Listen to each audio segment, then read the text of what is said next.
ज्ञानवंत, प्रज्ञावंत, श्रीमंत आणि कडक उन्हामध्ये सुद्धा मला वाटतं वंचितासाठी काम करणारी सर्वच बुजुर्ग मंडळी यांच्या कार्याला या ठिकाणी मी सलाम करतो।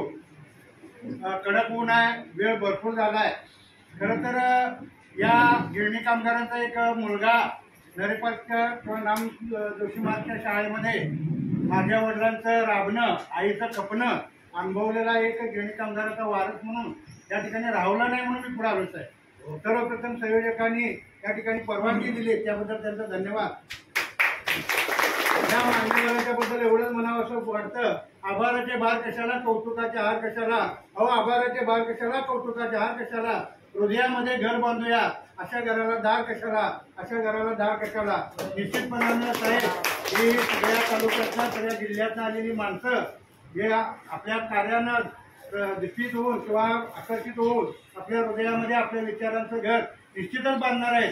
मात्र पुढच्या काळामध्ये या सरकारनं म्हणा किंवा सगळ्यांनीच आमच्यामध्ये भांडण लावण्याचा प्रकार केलेला आहे। एक पात्र म्हणजे गिरणी किंवा गिरण ही आई म्हणली तर आमचा पात्र कामगार हे एक मुलगा झाला, अपात्र हा एक मुलगा झाला आणि वंचित हा तिसरा मुलगा झाला। आणि या तिघांच्या मध्ये गेल्या कित्येक वर्षापासून किंवा या विशेषतः 4 महिन्यात जर पेपरला बघितलं, व्हॉट्सअपवर बघितलं तर पात्रवाले आनंदात आहेत, अपात्रवाले थोडेसे दुःखात आहेत, टेन्शनमध्ये आहेत आणि वंचितचा तर काही प्रश्नच नाही। या सगळ्यांच्या बाजूने जर बोलायचं झालं तर साहेब सगळीच मुलं या गिरणीची किंवा गिरणी नावाच्या आईची ही तेवढ्याच ताकदीने सुखी व्हायला पाहिजे अशी एक विनंती करतो।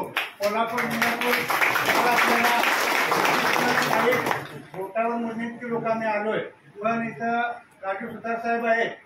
मला वाटतं अशी माणसं पुढे आल्यानंतर निश्चितपणानं कोल्हापूर जिल्ह्यातली जी वंचित माणसं आहेत ती वंचित माणसं तुम्हाला जोडण्याचं काम या ठिकाणी साहेब करतील।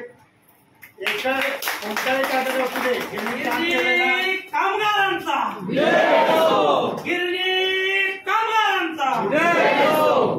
मला वाटतं सरकारच्या हातामध्ये साहेब सगळं आहे।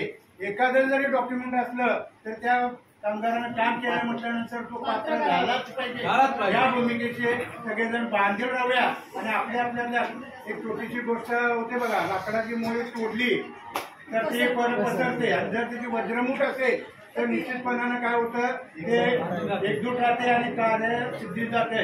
आपल्यातले सुद्धा सगळ्यांचे विचार जरासा चांगले आहे, सगळे वेगवेगळ्या विषयाने जात असले तरी आपला एकच ध्येय आहे की आपल्याला घर मिळालंच पाहिजे। साहेब आपल्या पातळीवर सुद्धा सगळेजण आपण एक व्हा, आम्ही सुद्धा तुमच्या पाठीशी आहोत। संपूर्ण कोल्हापूर जिल्हा, सांगली जिल्हा, सातारा जिल्हा या निमित्तानं सर्वांच्या वतीनं प्रातिनिधिक स्वरूपामध्ये मी सांगतो की तुम्ही त्यांच्याकडे लक्ष द्या, त्यांना घर मिळू द्या। धन्यवाद।